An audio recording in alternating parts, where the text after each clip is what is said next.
Hello Philippines and hello world! Kamusta po kayong lahat? At welcome dito sa ating channel, Bawat Buhay May Kwento.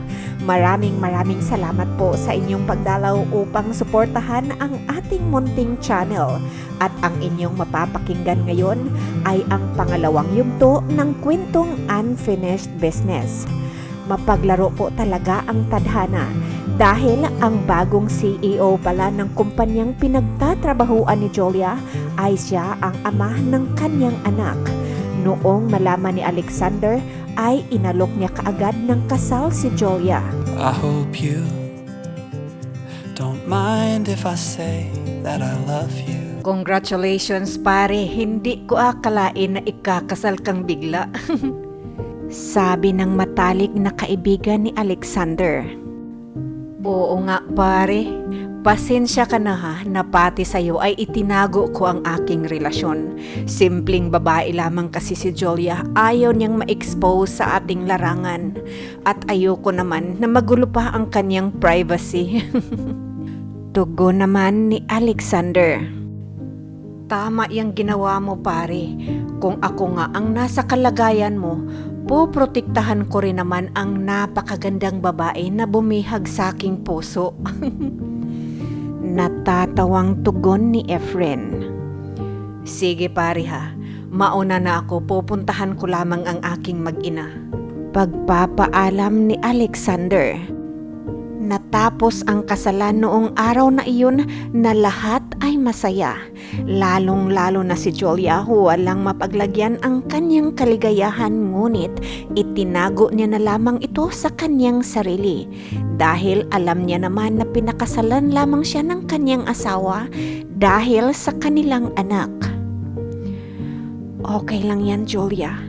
Ang importante, kinilala ni Alexander ang anak mo at lalaki ito na kumpleto ang kanyang pamilya. Gampanan mo na lamang ang iyong tungkulin ngayon bilang may bahay ng iyong asawa. Bulong ni Julia sa kanyang isipan. Kinabukasan ay ipinasyal ni Alexander ang pamilya ng asawa bago niya ito pinauwi ng Davao. Maraming salamat sa paghatid, Mr. Acosta. Magalang na sabi ng ama ni Julia. Tay, manugang niyo po ako. Bakit niyo naman po ako tinatawag na Mr. Acosta? Napaka-formal naman po. Ituring niyo na lang po ako na parang tunay niyo na ring anak. Nakangiting turan ni Alexander. Anak, mag-ingat kayo dito ha. Mamimiss ko talaga kayong dalawa, lalong-lalo na itong apo kong si Alex. Huwag niyong pabayaan ang inyong mga sarili dito ha. At kapag nagka-problema kayo, tawagan niyo kaagad kami ng papa mo. Habili ng ina ni Julia, sabay yakap sa apo at sa anak nito. Opo, Nay. Huwag na po kayong mag-alala sa amin ng apo ninyo at mag-ingat din po kayo sa inyong biyahe ha. Nakangiting tugon ni Julia sa kanyang ina. Nay, huwag na po kayong mag-alala, ipinapangako ko po sa inyo na hinding-hindi ko po pababayaan ang asawa at anak ko. Nakangiting sabat ni Alexander. May kung ano namang gumuhit sa puso ni Julia noong marinig ang salitang asawa na binitawan ni Alexander. Pagkalipas ng 1 linggo ay nagbalik na sa trabaho ang mag-asawa. Sir, ito po ang schedule ng meeting ninyo for today? Sabi ni Julia sabay abot ng folder kay Alexander. Okay, just leave it there. Tugon naman ni Alexander. Agad namang ipinatong ni Julia sa ibabaw ng lamesa ang papilis at yumuko bilang tanda sa kalumabas ng opisina. Pagkalipas ng 2 araw. Oh my gosh! Guess what, friends?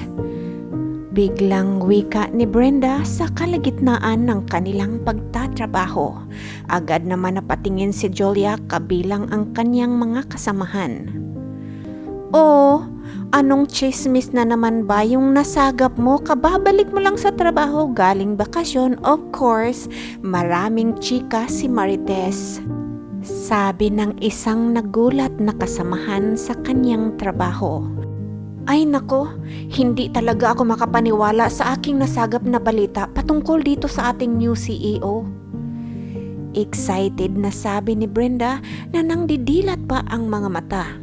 Patungkol sa CEO? Bakit? Anong balita naman ang nasagap mo? Curious na tanong ni Julia. Huminga ng malalim si Brenda bago ito nagsalitang muli. Ganito kasi yon. Friend ko, yung isang anak ng kasosyo nila dito sa kumpanya. Tapos, tumawag sa akin bigla isang gabi. Umiiyak, grabe. Parang bata talaga. Siyempre, tinanong ko kung ano ang kanyang problema. Ito na nga.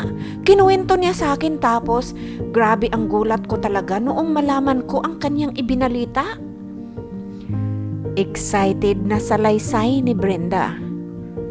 Nako, kung batukan kaya kita dyan, hindi mo na lang kasi diretsahin kung ano yung nasagap mong balita. Bakit ang dami mo pang paligoy-ligoy? Naiinis na wika ng isang kasamahan. Oo nga naman, ano ba talaga kasi ang nangyari sa iyong kaibigan? Tanong ni Julia. Akalain niyo ba, may asawa at anak na pala itong si Sir? Nako, napakaswerte naman ng kanyang napangasawa, ang pogi-pogi kaya ni Sir. At mayaman pa.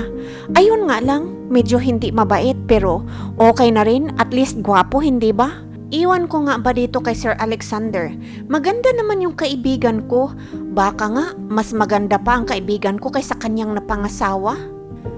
Pagkukwento ni Brenda, hindi na kumibo ang kanyang mga kasamahan sa trabaho dahil nasa likuran na ni Brenda ang kanilang amo at nakikinig sa mga pinagsasabi nito. Hoy! Bakit hindi na kayo nakikinig? Hindi ba kayo interesado sa aking mga ibabalita sa inyo? Hindi na ito pinansin ng kanyang mga kasamahan kaya nakapagdesisyon na lamang ito na magbalik sa kanyang lamesa. Sir, kanina pa po ba kayo dyan?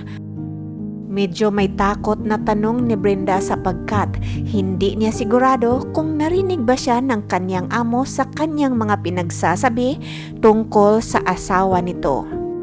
Hindi naman, pero narinig ko lahat ang sinabi mo. Walang emosyon na tugon ni Alexander. Hindi naman po ganun, sir. Kasi baka nga kasi talaga maganda ang inyong napangasawa dahil sigurado naman po na hindi kayo pipili ng hindi maganda, hindi ba? At sir, kailan po ba namin makikita ang inyong asawa? Pangbawi na sabi ni Brenda sa kanyang mga nasabi. Ngunit bakas pa rin sa kanyang mukha ang takot na baka nga masisanti ito sa kanyang trabaho. Sige, bumalik ka na doon sa trabaho mo at kilalan nyo naman ang aking asawa. Sa katunayan, lagi nyo ngang nakakakwentuhan eh. Seryosong tugon ni Alexander sabay alis sa kanilang harapan. Ayan, kasi chismis pa more. Ikaw na talaga ang marites sa ating departamento. Pasalamat ka. Medyo mabuti ang timpla ngayon ni Sir Alexander. Kung hindi, baka nawalan ka na talaga ng trabaho. Sabi ng isang kasamahan. Oo nga Bakit naman kasi hindi nyo sinabi? Nasa likuran ko na pala si Sir. Hoy Julia, bakit naman napakatahimik mo dyan? Wala ka ba talagang masabi? Bakit wala kang imik? Baling ni Brenda kay Julia.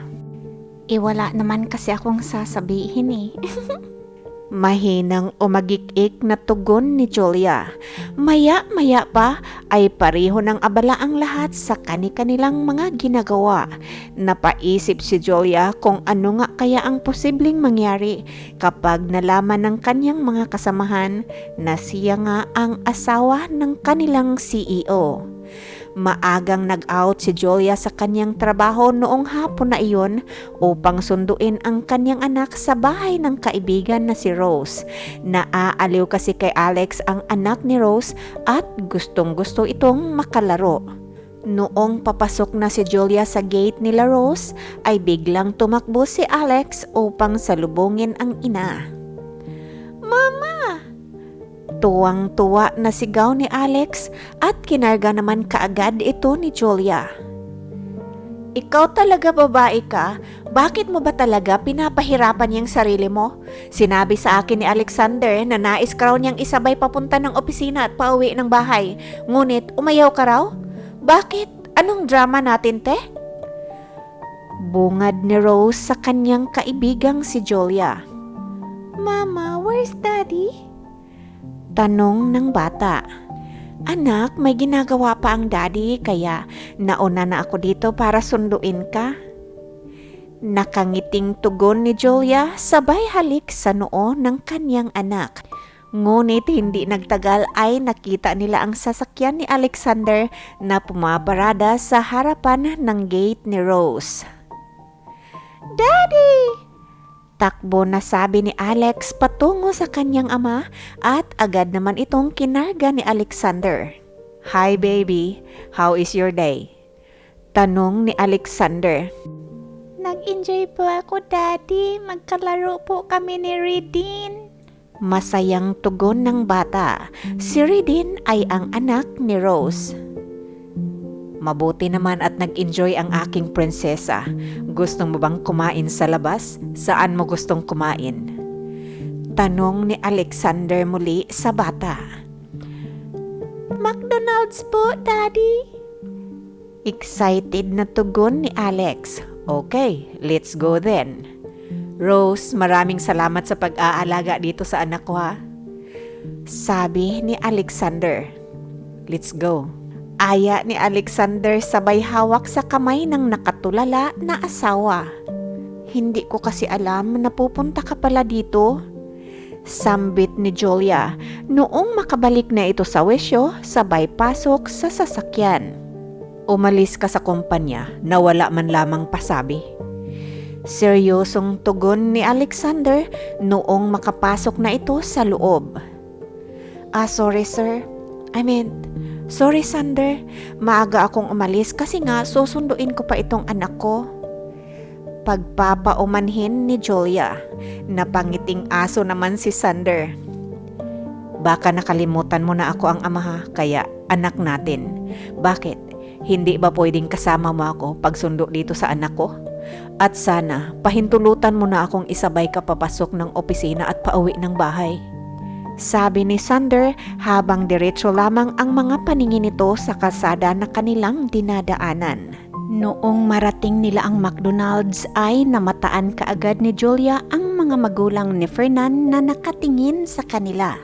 Naiilang man si Julia, ngunit hindi ito nagpahalata na nakita niya ang mga magulang ni Fernan. Are you okay? Tanong ni Alexander. Oo naman, ako na ba ang mag-o-order ng ating makakain? Nakangiting tanong ni Julia. No, stay here with Alex, ako na ang bahala. Nakangiting sabi ni Alexander bago ito nagtungo sa counter.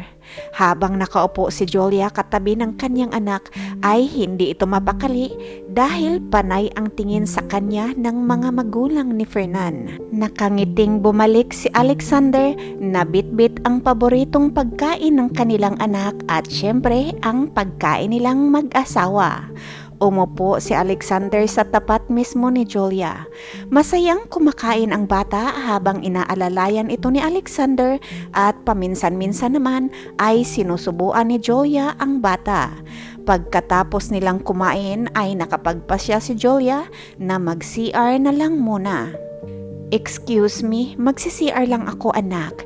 Dito ka lang muna kay daddy ha? Pagpaalam nito sa kanyang mag-ama. Nang malapit na siya sa CR, hindi inasahan may nabangga siya na isang babae. Sorry miss, nasaktan ka ba? Tanong agad ni Julia. Hindi, okay lang. Sabi ng babae sabay tingin kay Julia. Parihong nagulat ang dalawa noong mamukhaan nila ang isa't isa. Napakunot ng noo ang babae. Miss, sorry ulit. Sabi ni Julia sabay talikod upang pumasok na ito sa CR. Ngunit sinundan siya ng babae. Mukhang familiar sa akin yung pagmumukha mo. Ikaw ba yung ex ni Fernan? Taas kilay na tanong ng babae. Bakit mo naman naitanong? Tanong rin ang itinugon ni Julia. Well, I am his wife. Pagpapakilala nito, sabay lahad ng kanyang palad. Tatanggapin na sana ni Julia ang palad ng babae, ngunit iniwas ito at umikot sa bandang kaliwa ni Julia. You know what? You should move on. Matagal na simula nung magkahiwalay kayo ni Fernan, hindi ba? At may anak na kami, kasal na nga kami eh. Bakit mo pa ba siya sinusundan? Malditang tanong ng babae. Napangiting aso si Julia. Anong sinusundan ba ang pinagsasabi mo? Mahinahon pa ring tugon ni Julia. Sige, magmaang-maangan talaga ang drama. Akala mo, hindi ko alam na may feelings ka pa rin sa aking asawa? Hindi ba, umuwi ka na nga ng Davao? Bakit ka pa ba bumalik dito ng Maynila? Dahil ba kay Fernan? Balak mo ba siyang agawin sa amin ng anak ko? Malakas ang tinig ng babae. Look, I think ikaw ang dapat na mag-move on. Masaya na ako sa buhay ko ngayon at wala akong balak na manggulo ng buhay ng may buhay, lalo na yang mga buhay ninyo. Kaya, kung pwede lang, wag mo akong pagbintangan. Hindi ako maghahabol dyan sa asawa mo. Iniwan ko nga, hindi ba? So, bakit ko naman hahabulin? At matagal na akong nakalimot sa mga nangyari. At wag ka na ngang paranoid dyan. Mataray na tura ni Julia.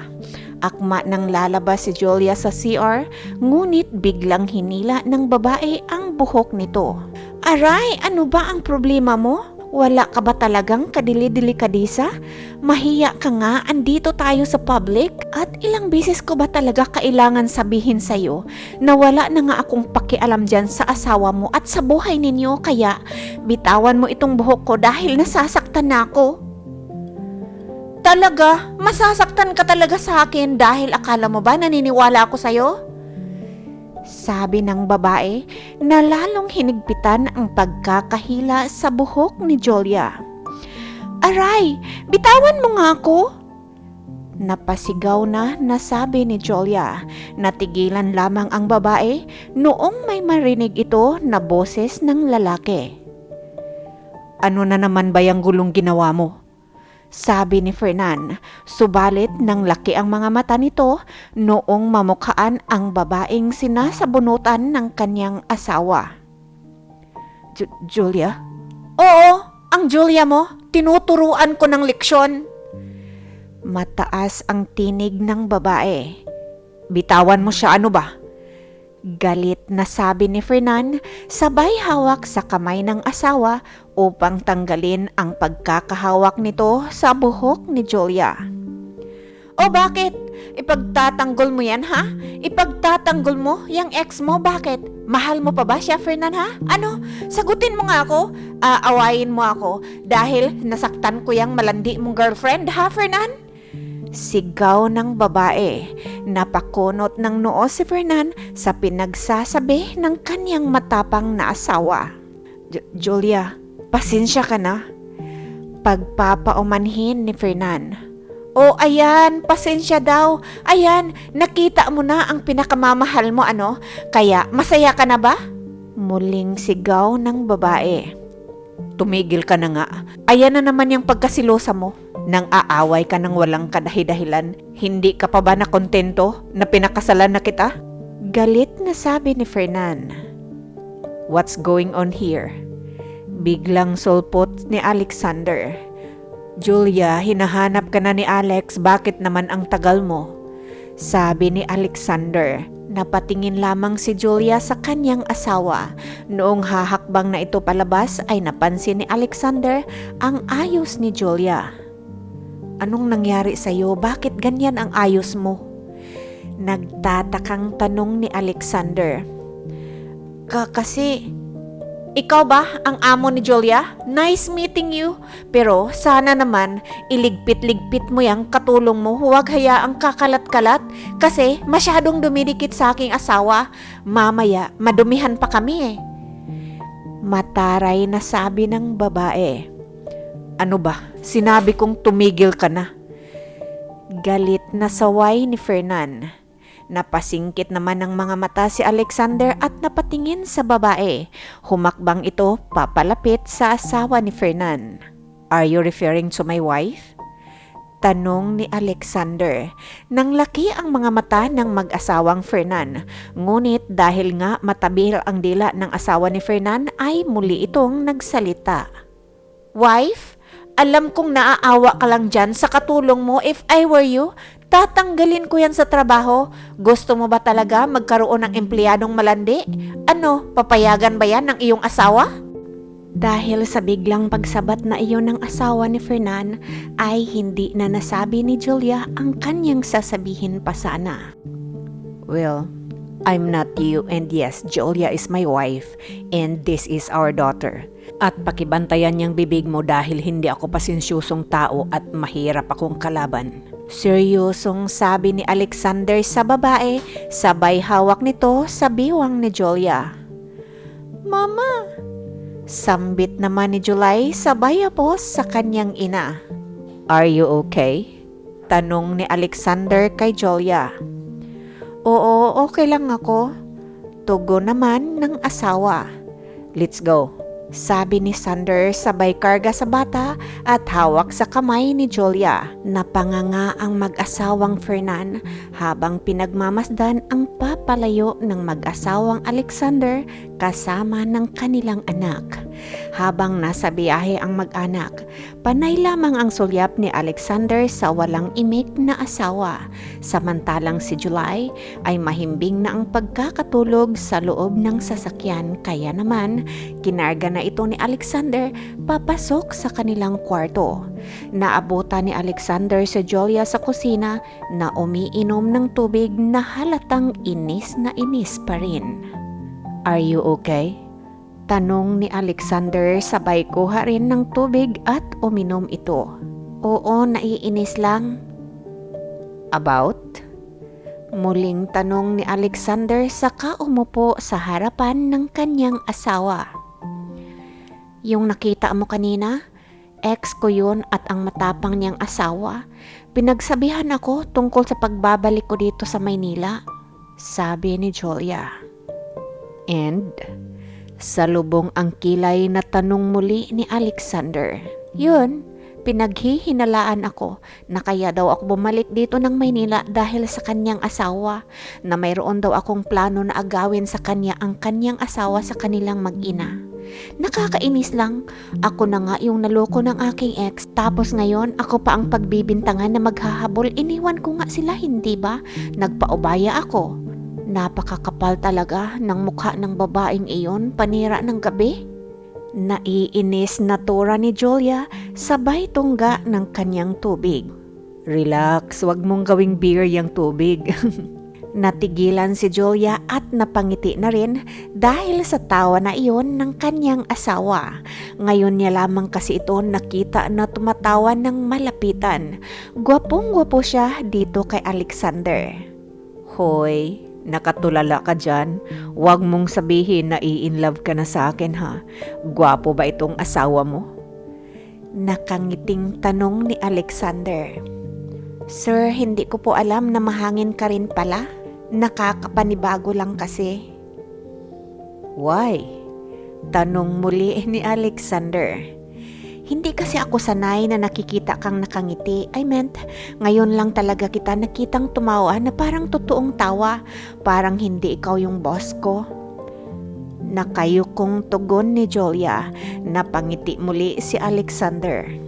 "Of course, di ba ito naman ang gusto mo, na dapat tratuhin kita na empleyado sa kumpanya, and right now, wala tayo sa kumpanya, nasa bahay tayo. At dahil andito tayo sa bahay, you are my wife and I am your husband."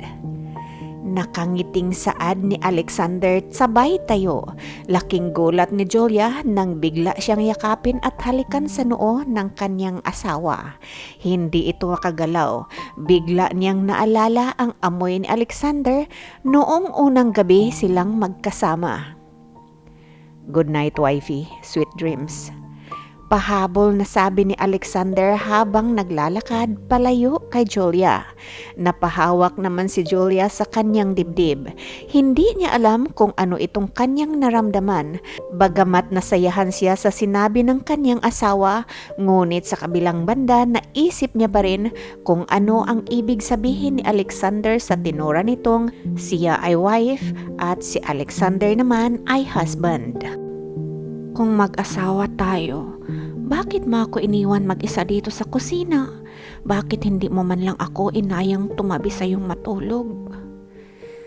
Bulong ni Julia sa kanyang sarili at nangiti na rin ito at nag-umpisa ng maglakad patungo sa kanilang kwarto na mag-ina.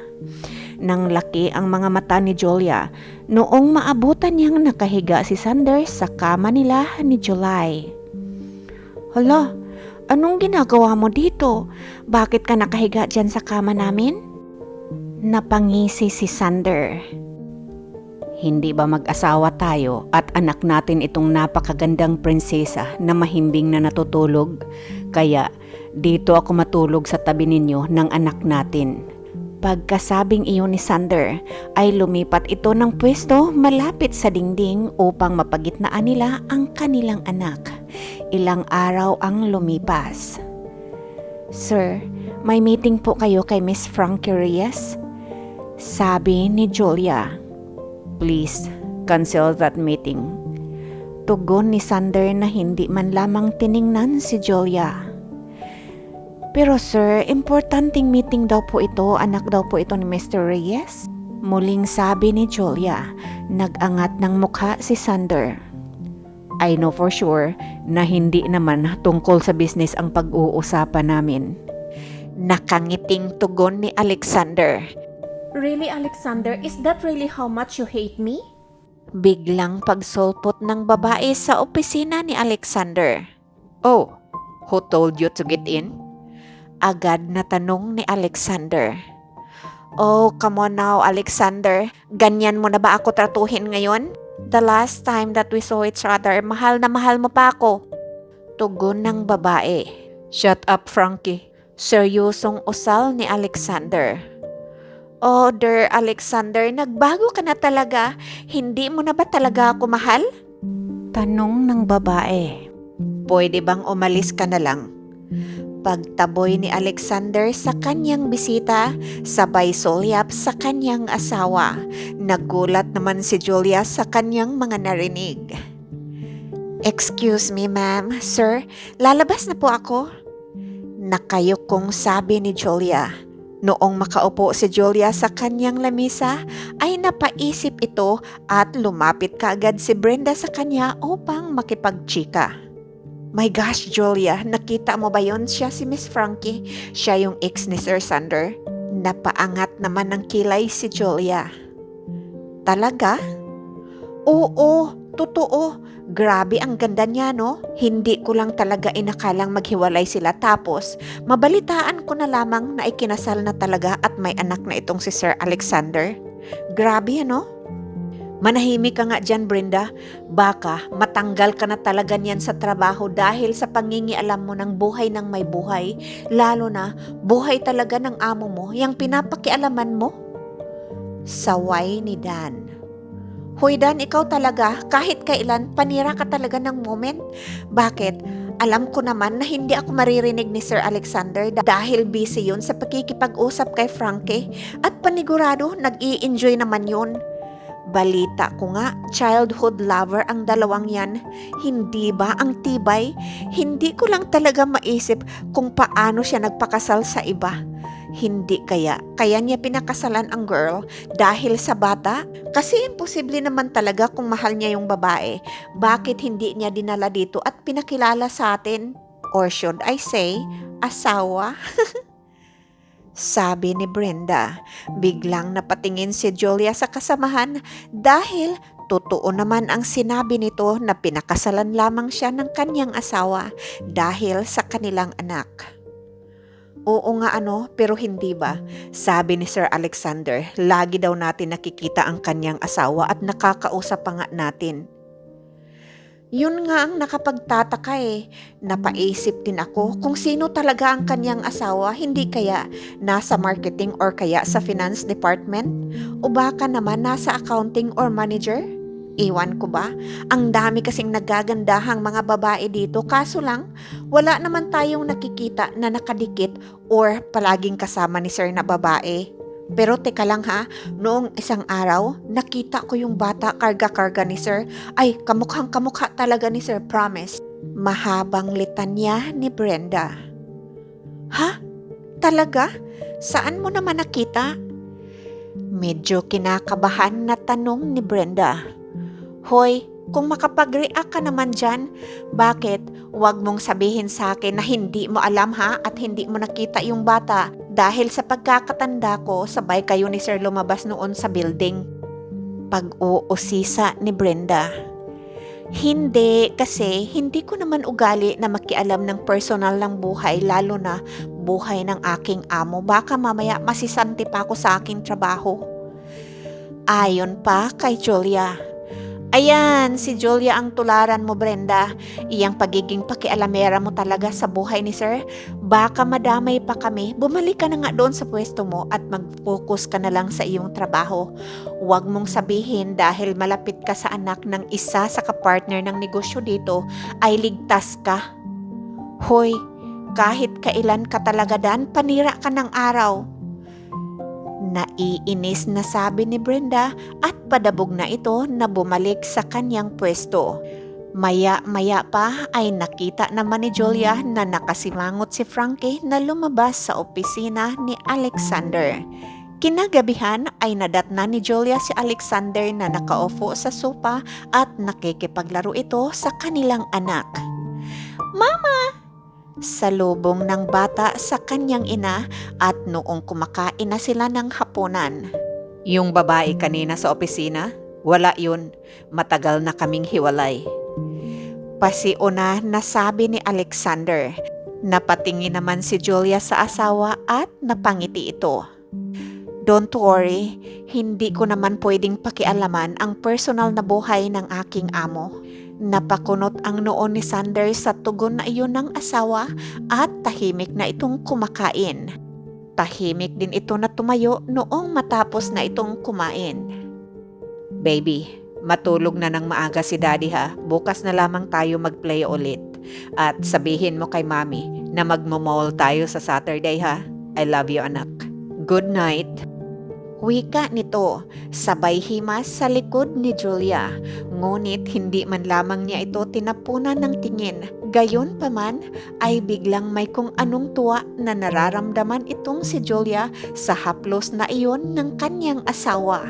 Isang linggo ang nakalipas habang abala si Julia sa kanyang mga inaasikasong meeting ni Alexander noong araw na iyon ay bigla itong nakatanggap ng tawag sa telepono mula sa lobby.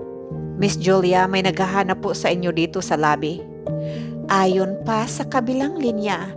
Okay po, bababa na po ako ngayon din. Nagtatakang tugon ni Julia.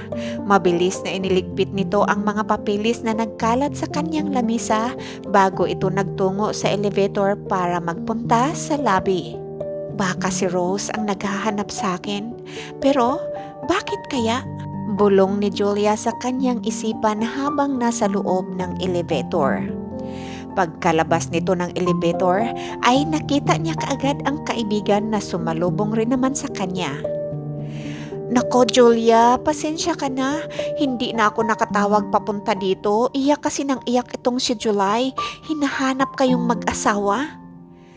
Pansamantalang iniiwan ng mag-asawa si July kay Rose dahil umuwi ang yaya nito sa kanilang probinsya. Mama! Patakbong wika ni July sabay apos sa hita ng kanyang ina. My love, bakit mo naman pinapahirapan ang ninang Rose mo? Malambing na tanong ni Julia sabay karga sa kanyang anak. Ngunit hindi sumagot si July bagkus ay mahigpit na niyapos ang liig ng kanyang ina. Pasensya ka na talaga Rose sa istorbo ha? Paghingi ng paumanhin ni Julia sa kanyang kaibigan. Ano ka ba? Okay lang yan, Julia. Okay lang naman talaga. Na-miss niya lang talaga kayong mag-asawa. Panay ang iyak, mommy-daddy lang ang bukang bibig. At mukhang daddy's girl yan, ha? Nakangising wika ni Rose. Oo nga, ang bilis niyang mapalapit sa kanyang ama. Kaso lang, hindi talaga pwede rito eh. May inaasikaso pa si Alexander sa loob ng opisina at mamaya-maya may meeting din. Wika ni Julia. O sige, iuwi ko na lang muna ang importante, nakita ka na. Tara baby, ihag at kiss mo na lang muna si mami, maya-maya din susunduin ka rin naman nila. Pag-aya ni Rose. Ngunit hindi natinag ang bata at lalo lamang itong pumulupot sa liig ng kanyang ina at isinubsob pa ang kanyang mukha. Sige na anak, busy pa si mami at si daddy sa work. Susunduin ka na lamang namin mamaya ni daddy ha at mag-McDonald's ulit tayo. Pilit na tinatanggal ni Julia ang kamay ng bata na nakapilipit sa kanyang liig. Ngunit kumapit lalo ang bata. Pati nga ang legs nito ay iniyapos na rin sa balakang ng kanyang ina. What's going on here? Tanong ng isang lalaki mula sa hindi kalayuan. Daddy! Biglang bumitaw sa pagkayakap si July sa kanyang ina. Mabilis itong tumalon papunta sa kanyang ama at agad naman na kinarga ni Alexander ang bata. Alexander, Sir, sorry, pasensya na po talaga. Nakayukong pagpapaumanhin ni Julia. Ngunit tila walang narinig si Alexander dahil abala na ito sa pakikipaglaro sa kanyang anak. Dinala dito ni Rose kasi walang tigil daw sa kakaiyak, hinahanap tayo. Pero ngayon na nakita niya na tayo, pwede na ulit iuwi ni Rose sa bahay niya. Dagdag ni Julia. No, it's okay. Hayaan mo siya dito at ako na ang bahala sa anak natin. Nakangiting sabi ni Alexander. Pero busy ka pa at may meeting ka pa ngayon sa mga Ramos. Sabi ni Julia.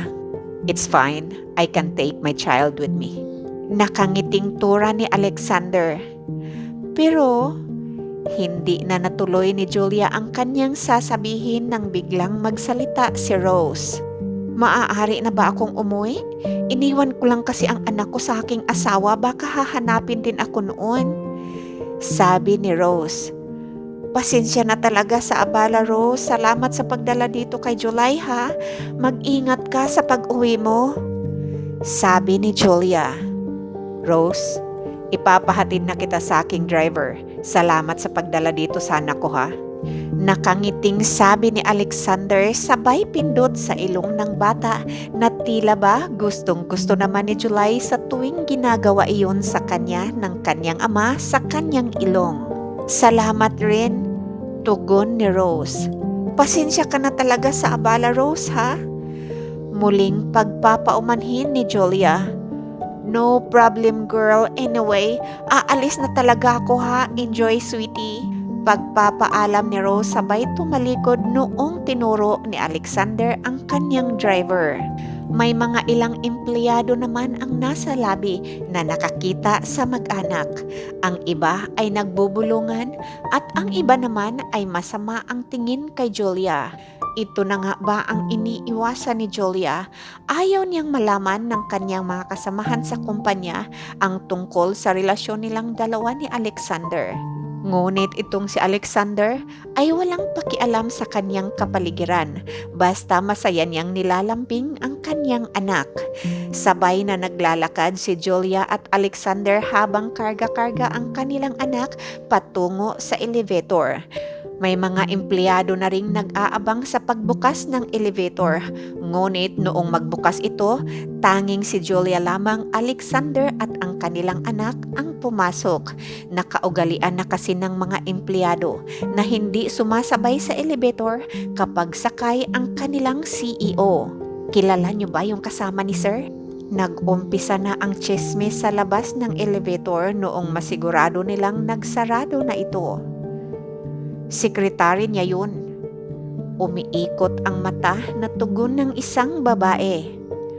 Oo nga, pero bakit mayroong dalang bata si Sir Alexander? Totoo nga siguro ang sinasabi nila na may asawa't anak na si Sir. Wika naman ng isang babae. Pero may narinig ako na pinakasalan lamang daw ni Sir ang babae dahil sa anak nila. Sambit naman ng isang nakatayo. Sino kaya ang nanay ng batang iyon, ano? Imposible naman na ang kanyang sekretary, hindi ba? Nakangiti namang sabi ng isa. Ikaw naman, malabo naman na ang sekretary yung nanay ng bata. Napakasimple noong sekretary, ano? At nakita nyo ba kung sweet sila sa isa't isa? Parang hindi nga maihing pusa yung babae eh. Mukhang mahiyain nga kapag kasama si Sir. Ayon naman sa isang nag-aantay sa elevator. First time ko talagang nakita na nagdala ng bata si Sir Alexander dito. Pero aminin nyo ha, kamukhang kamukha talaga ni Sir yung bata. Wika naman ng isang babae. Ay nako, malalaman din naman natin, tara. Anyaya naman ng isang kasamahan noong magbukas muli ang elevator at sabay na silang pumasok. Isinama nga ni Alexander si July sa kanyang meeting noon sa conference room, habang si Julia naman ay abala sa kanyang mga gawain. Sa sobrang busy nito sa kanyang ginagawa ay nakaligtaan niya na dala-dala nga pala ni Alexander ang kanilang anak. Oy, nakita mo ba yung batang dala-dala ni Sir Alexander? Anak niya ba yon? Biglang tanong ng kanyang kasamahan noong makalapit ito sa pwesto ni Julia. Oo, anak niya yon. Mahinang tugon ni Julia. Napakaganda ng mukha nung bata, grabe. Kamukhang kamukha talaga ni Sir at napakalambing ni Sir doon sa bata. Akalain mo iyon? Dinala pa mismo sa meeting. Sweet din kaya siya sa kanyang asawa? Kinikilig na tanong nito kay Julia. Ngunit kibit balikat lamang ang itinugon ni Julia. Hoy, may napapansin ako sa'yo. Bakit ang tahitahimik mo? May iniisip ka ba? Ano ba yun? Kailangan ko kasing tapusin ang mga ito ngayong araw. May business meeting si Sir Sander bukas sa Davao at kailangan niya to. Balita ko, maganda daw doon sa Davao. Hoy, tika muna. Hindi ka ba sasama? Tagaroon ka naman ah. Hindi sumagot si Julia sa tanong na iyon ni Brenda. Miss Julia, pinapatawag po kayo sa conference room. Tawag pansin ng isang lalaki sa kalagitnaan ng pag-uusap ni Brenda at Julia. Okay po, salamat. Brenda, maiwan na muna kita ha? Paalam ni Julia. Habang naglalakad ito patungo ng conference room ay hindi inasahan na may mabangga siyang babae. Oh my gosh! Hindi ka ba kasi tumitingin sa dinadaanan mo? Matapang nasabi ng babae. Nagulat si Julia dahil napaso ito sa kape na nabuhos sa kanya, ngunit mas pinili nito magpakadisente. Yumuko ito tanda ng paggalang. Pasensya na po kayo. Pagpapaumanhin ni Julia. Next time kasi, tumingin ka sa dinadaanan mo ha? Taas kilay na bulyaw ni Frankie. Pasensya na po talaga, ibibili ko na lamang po kayo ng bago. Pagpipresenta ni Julia. Tinitigan ni Frankie si Julia mula ulo hanggang paa bago ito nagsalitang muli. Oh, ikaw yung sekretary ni Alexander, tama ba ako? Tanong ni Frankie. Opo, Miss Frankie. Nakayuko pa ring tugon ni Julia. Hindi ko akalain na tatanga-tanga pala itong sekretarya na nakuha ng mahal ko. Mabuti na lang hindi sa akin nabuhos yung kape na yan. Paano kaya ako magpapakita sa kanya kung marami akong katulad mo? Nang lilisik ang mga mata na sabi ni Frankie. Samantalang tahimik lamang si Julia na iniinda ang sakit dala ng pagkapaso ng kape sa kanyang braso. Anong nangyayari dito? Tinig ni Alexander ang narinig ng dalawa. Isang malawak na ngiti ang sumilay sa mga labi ni Frankie noong makitang papunta si Alexander sa kinatatayuan nila ni Julia. Hi, my love! Bati ni Frankie habang nakatingin ito sa mga mata ni Alexander. Ngunit hindi tumugon ang huli, kaya ang matalik na kaibigan nito ang nakangiting bumati kay Frankie. Good afternoon, Miss Frankie. Long time no see. Hi, Efren. Oo nga, hindi nyo na kasi ako sinasama sa inyong mga gatherings eh. Nagtatampo na nga ako. Parang batang nakangiwi ang labi ni Frankie.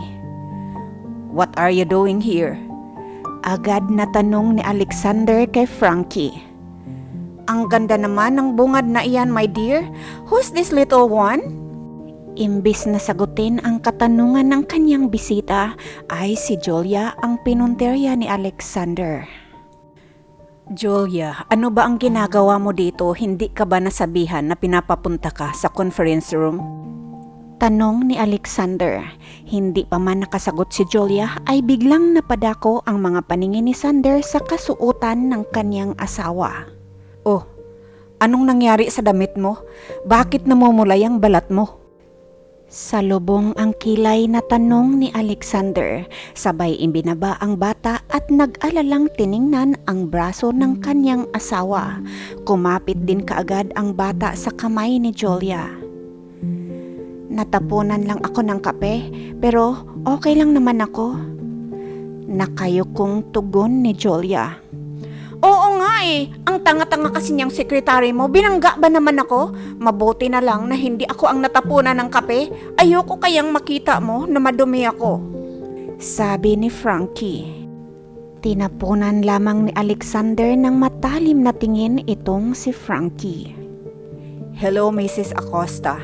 Oo nga, nag-antay kami sa'yo doon sa conference room dahil naisa na naming masilayan ang babaeng bumihag sa puso nitong aming kaibigan. Nakangising sabi ni Efren. Hi, Efren. Oo nga, papunta na nga sana ako doon nang makasalubong ko itong si Miss Frankie. Bigla namang napaarko ang kanang kilay ni Frankie sa kanyang narinig na Mrs. Acosta. Mrs. Acosta? Who you referring to, Efren? Matalas ang tinig na tanong ni Frankie. Oh, hindi mo ba alam na may asawa at anak na si Sander? Nakangiting pang-aasar na tanong ni Efren. Asawa? Really? Pinaglalaruan mo ba talaga ako, Efren, ha? Paanong mangyari yon ni hindi pa nga kami ikinakasal? Lumabas na ang mga litid sa liig ni Frankie dahil sa pang-aasar sa kanya ni Efren. So, you were not informed? Nasa harapan mo na nga ang asawa at anak eh. Malakas ang tawa na tugon ni Efren. Hindi maipinta ang mukha ni Frankie at napatingin ito kay Julia mula ulo hanggang talampakan. No way! Itong tatanga-tangang sekretarya? Alexander, sabi mo, mahal mo ko. So ano to? Totoo ba na asawa mo ang tatanga-tangang babaeng ito? Bulyaw ni Frankie. Pwede ba? Kung wala kang hiya, huwag mo kaming ipahiya dito sa sarili naming kumpanya. Matalim ang tingin ni Alexander kay Frankie. Let's go, Julia. Kailangan natin magpunta ng doktor. Baka lumuboy ang pasamo. Nag-alalang sabi ni Sander, sabay karga sa kanilang anak at hinila na rin si Julia. Alexander, you must be kidding me. Sabihin mo nga na nagbibiro ka lang, na sinasabi mo lang yan dahil gusto mo lang talaga na lumayo ako sa'yo, hindi ba? Sigaw ni Frankie. Hindi nga, walang biro, mag-asawa nga ang dalawang yun at anak nila ang bata. Sabi ni Efren. Samantalang si Julia, nakayuko lamang itong nakasunod sa kanyang asawa dahil nahihiya ito. Pakiramdam niya lahat ng mga mata na naroon ay nakatingin sa kanya. Napapikit pa si Julia ng kanyang mga mata at napakagat din sa kanyang labi noong masulyapan na andoon rin ang kanyang katrabahong si Brenda nakikiusyoso sa mga nangyari sa kanila. Mabilis na tumakbo si Frankie upang habulin ang mag-asawa. Bigla rin ito hinablot ang braso ni Julia. Ikaw ang babae ka. Saan ka ba napulot ni Sander ha? Saan ka bang lupalop galing? Anong ginawa mo sa kanya para mapakasalan kanya? Sa kanya ba talaga ang bata? O baka naman ginamit mo lang itong aking kasintahan? Baka naman nagpabuntis ka sa ibang lalaki tapos pinaako mo dito kay Sander? Nang lilisik ang mga mata ni Frankie habang tinuturo ang pagmumukha ni Julia. Kaya bumitaw si Julia sa pagkakahawak ni Sander at hinila niya rin ang kanyang braso mula sa pagkakapit ni Frankie. Wala pang segundo ay biglang lumipad ang kanang palad ni Julia sa kaliwang pisngi ni Frankie. Ikaw ha? Sumusobra ka na. Kahit tinapunan mo ako ng kape, ay hindi kita pinatulan at wala kang narinig sa akin.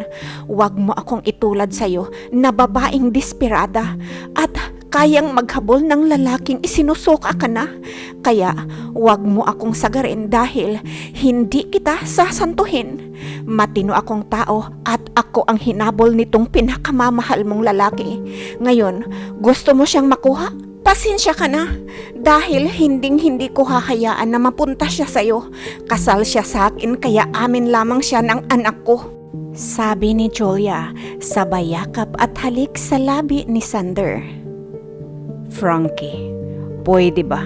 Kahit kaunting dignidad, bigyan mo naman yung sarili mo. Nakakahiya man sa mga magulang mo itong sasabihin ko sa iyo, ngunit nais ko sana na wag ka nang magpakita sa akin kahit kailan. Pagkasabing iyon ni Sander ay muling hinawakan ang kamay ni Julia at giniya na ito papasok ng elevator. Naiwang nakatulala si Frankie na mag-isa. Dumiretso ang mag-asawa sa doktor. Wala naman daw dapat na ikatakot sa paso ni Julia. Binigyan lamang sila ng cream ng kanilang doktor. Katulad ng dati kapag kasama nila ang kanilang anak sa sasakyan, ay laging nasa likuran umuupo si Julia para samahan si July. Nung marating nila ang bahay ay hindi na inantay ni Julia ang asawa at siya na mismo ang nagbuhat sa kanilang anak papasok sa kanilang kwarto.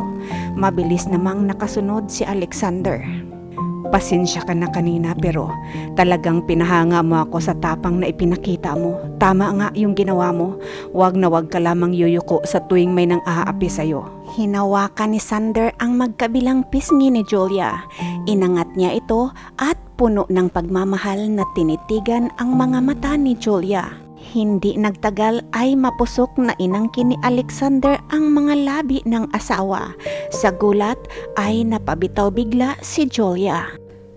Alam kong nag-alala ka sa sasabihin at mga sinasabi ng ibang tao. Nais ko na itanim mo dyan sa kukote mo na hindi kita pinakasalan dahil lamang sa anak natin. Pinakasalan kita dahil mahal na mahal kita. Hindi naman siguro ako magkandarapang hanapin ka kung hindi kita mahal, hindi ba? Matagal na kaming hiwalay ni Frankie.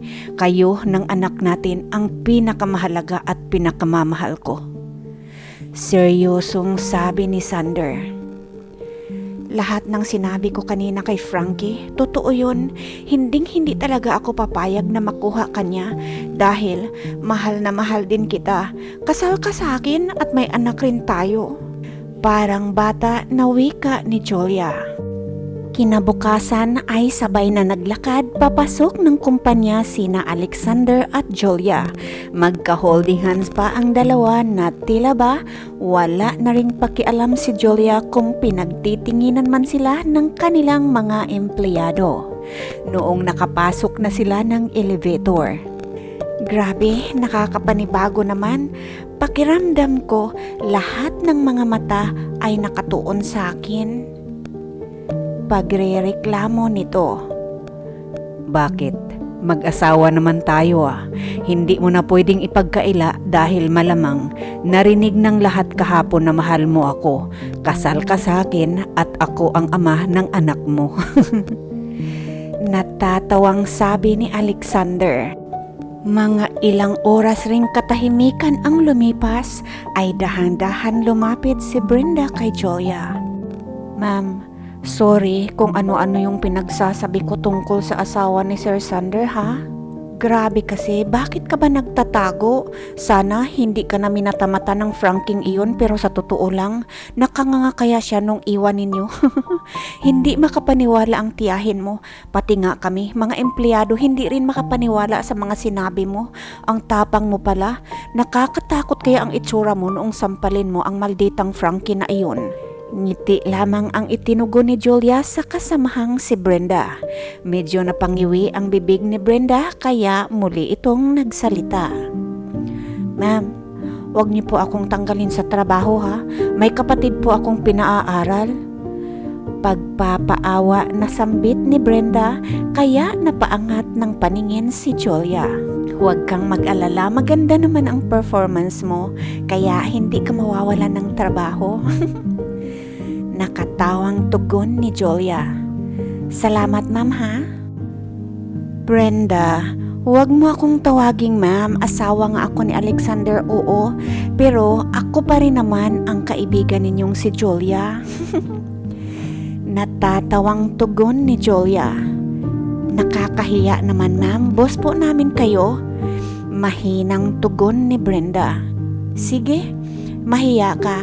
Kapag ipagpatuloy mo ang pagtawag sa akin ng ma'am, ipapatanggal kita dyan sa pwesto mo. Kunwaring galit na sabi ni Julia. Ay, wag na po. Ito naman, hindi na mabiro. Sige Julia, salamat talaga sa iyong kabaitan ha. Promise, pag-iigihan ko palalo ang aking trabaho. Masayang sabi ni Brenda. Sa kalagitnaan ng kwentuhan ng dalawa ay biglang tumunog ang telepono sa lamesa ni Julia at nakita pareho ng dalawa kung sino ang tumatawag. Ayan, namiss ka na kaagad ng iyong mahal na hari. Biro ni Brenda. Kaya dali-dali namang tumayo si Julia at nagtungo ito sa loob ng opisina ng kanyang asawa. Yes sir, maipapagawa pa po ba kayo sa akin? Ay sandali lang, nakaligtaan ko palang igawa kayo ng kape. Noong akma na sanang bubuksan ni Julia ang pintuan, ay mabilis na tumayo si Alexander sa bayapos mula sa kanyang likuran. Napapikit ng mga mata si Julia noong maramdaman sa kanyang liig ang init ng hininga ng kanyang asawa. Simula ngayong araw na ito, dito ka na rin mag-uopisina sa loob ng kwartong ito. Ipapalipat ko na yung mga lamis at gamit mo para matulungan mo akong magpatakbo sa kumpanya na to. Nais kong malaman mo na rin ang pasikot-sikot kung paano magpatakbo ng isang kumpanya. Total naman, malaki rin naman ang kwartong ito. Magpapalagay rin ako ng maliit na kama para dalhin na rin natin dito si July araw-araw. Hanggat maaga, nais ko siyang ma-expose sa negosyo. Mabilis tumakbo ang panahon ngayon, bukas makalawa, mamalaya na lamang natin na dalaga na yung anak natin. Gusto ko, mas subaybayan natin siya at makita natin lahat ng progress niya sa paglaki.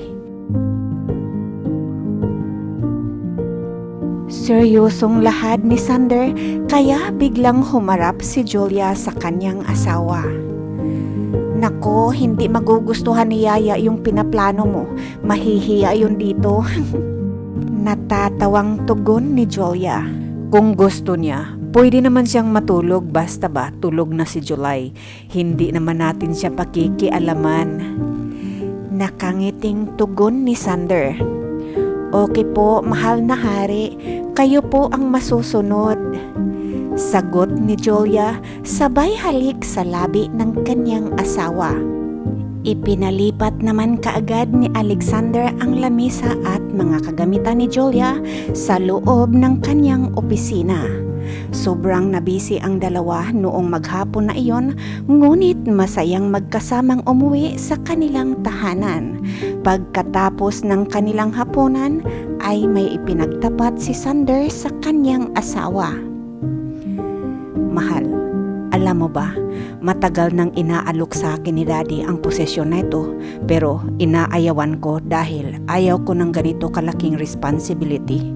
Noong malaman kong may anak tayo, sinabi ko kaagad kina Mami at Daddy, sobra silang natuwa. Sabi nila sa akin na dapat tanggapin ko na raw ang posisyon na ito para sa magiging pamilya ko. Kaya tinanggap ko na kaagad. Dapat tulungan mo ako ha. Nakangiting turan ni Alexander. Sandali lang, matanong lang kita. Kung hindi ba tayo nagkaanak, mamahalin o pakakasalan mo ba ako? Nakangiting tanong ni Julia. Noong pagising ko na wala ka na sa tabi ko, galit na galit ako sa aking sarili kung bakit kasi hindi ko man lamang hiningi ang iyong pangalan at address. Hinanap kita, ngunit paano ko naman matatagpuan ang isang tao na tanging mukha lamang ang aking alam? Ilang buwan din kaya akong nahirapan, sa totoo lang. Hindi ako madasaling tao, pero noong mga panahong iyon, lagi akong nakikipag-usap sa Panginoon. Nakailang balik rin ako sa bar na iyon kung saan kita nakita. Nagbabaka sakali na makita kita doon. Pero kahit anino mo ay hindi ko na matagpuan. At noong makita ko ang picture mo sa resume, grabe, parang sasabog ang puso ko sa tuwa. At pinuntahan ko kaagad ang address mo, at noong makita ko si July, grabe ang tuwa ko. Sabi ni Daddy, mag-relax lang daw muna ako. Huwag daw akong biglang sumugod, baka matakot ka sa akin. Titig na titig sa asawa na sabi ni Sander.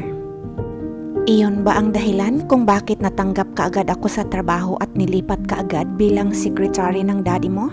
Gulat na tanong ni Julia. Tumpak, sabi ni Alexander sabay karga sa kanyang asawa.